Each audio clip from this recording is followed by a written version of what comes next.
Start. आता आपण काय सेट करतोय, ऑन ऑफ रिले आणि हिटर ऑन ऑफ झाला पाहिजे कधी.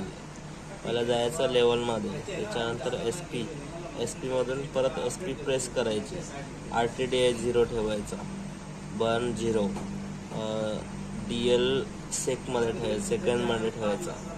SP1 जेवढे आपल्याला सेटिंग ठेवायचे म्हणजे 85वर म्हणजे कट ऑफ होणार, म्हणजे हिटर बंद होणार चालू. आणि हेट्रेसिस 10% ठेवायचा. 10 म्हणजे 75वर ऑन झाला पाहिजे आणि 85वर ऑफ झाला पाहिजे. 10चा डिफरन्स येणार, तो येणार. त्याच्यानंतर SP1 एचा हिट ठेवायचा, कूल स्पेअर असा आहे, नन आणि आहे FS हाय आहे, तर आपल्याला हिट ठेवायचं. हिट ठेवून परत हिटर पुढे जायचं, हिटर चालू ठेवायचं. SP2 ची काय गरज नाही, 2 रिले वापरत असेल तरच ते यूज करायचं. ही सेटिंग करायची. आणि जर ह्याला लॉक करायचं असेल तर इन इटमध्ये जायचं आणि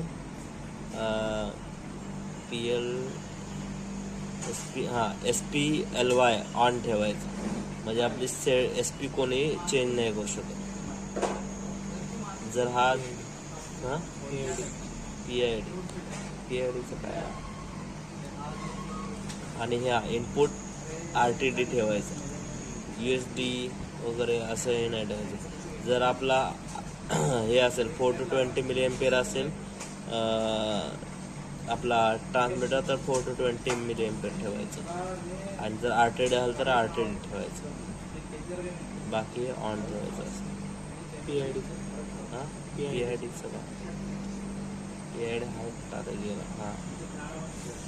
हे AOD, हे PID ठेवायचं नाही, हे काय ठेवायचं, ऑन ऑफ ठेवायचं.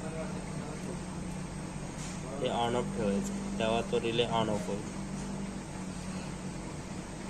झालं.